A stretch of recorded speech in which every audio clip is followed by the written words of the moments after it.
the song that changed everything. It started with Smelly Cat, as most unexpected things in Phoebe Buffay's life did. But this time, when she strummed her guitar at Central Perk on that ordinary Tuesday in 1998, something extraordinary happened. A music producer, hiding behind his laptop in the corner, couldn't stop humming the absurdly catchy melody for 3 days straight.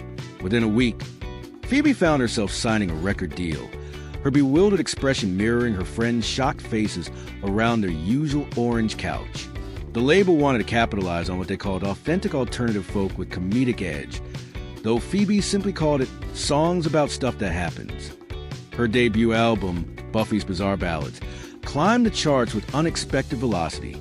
Smelly Cat became an anthem for misfits everywhere, while Two of Them Kissed Last Night sparked conversations about love triangles across college campuses.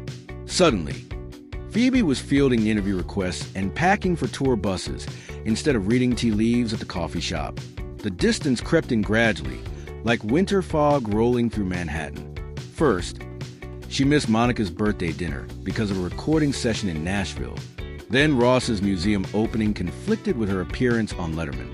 Each missed gathering created tiny fractures in the foundation of their six-person universe, hairline cracks that would widen with each passing month.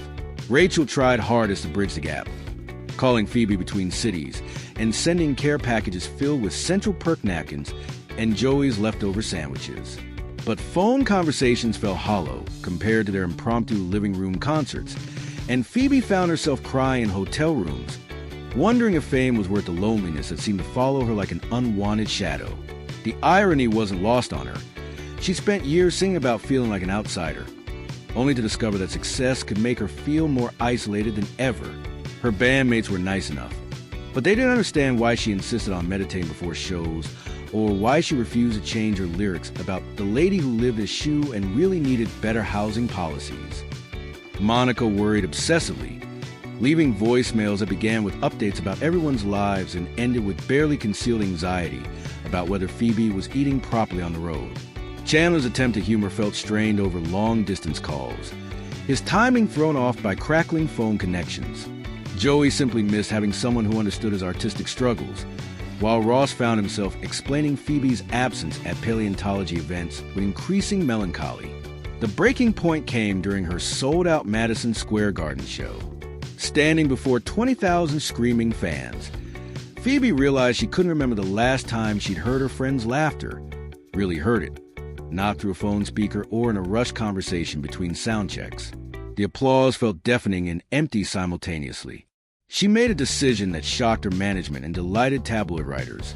She announced a 6-month hiatus mid-tour, walking away from millions in revenue to return to her yellow apartment above the noisy street. The reunion at Central Perk was awkward at first, her friends uncertain whether to treat her like the celebrity she'd become or the Phoebe they'd always known. But when she picked up her guitar and began singing a new song, one about missing the people who knew you before you knew yourself, the familiar magic returned. Her second album, recorded between coffee shop performances and living room sessions, topped the charts while maintaining her commitment to staying grounded. She learned to balance tours with friend time, bringing the group to select concerts and always returning to their couch between adventures. Love found her in the most unexpected place, in David, the scientist who'd once broken her heart, returning from Minsk just as she was learning to navigate fame's loneliness. He understood both her need for artistic expression and her deeper need for authentic connection, supporting her career while keeping her anchored to what mattered most. Years later, when music historians wrote about Phoebe Buffay's impact on alternative folk, they'd mention her unique sound and fearless authenticity, but they'd miss the most important part of her story: how she proved that success means nothing if you lose yourself in the process, and that sometimes the best songs come from the courage to put down the spotlight and pick up the pieces of the life you almost left behind. Her friends never doubted she'd find her way back to them. After all, this was Phoebe, the woman who'd always known that the most beautiful music comes from the heart, not the charts.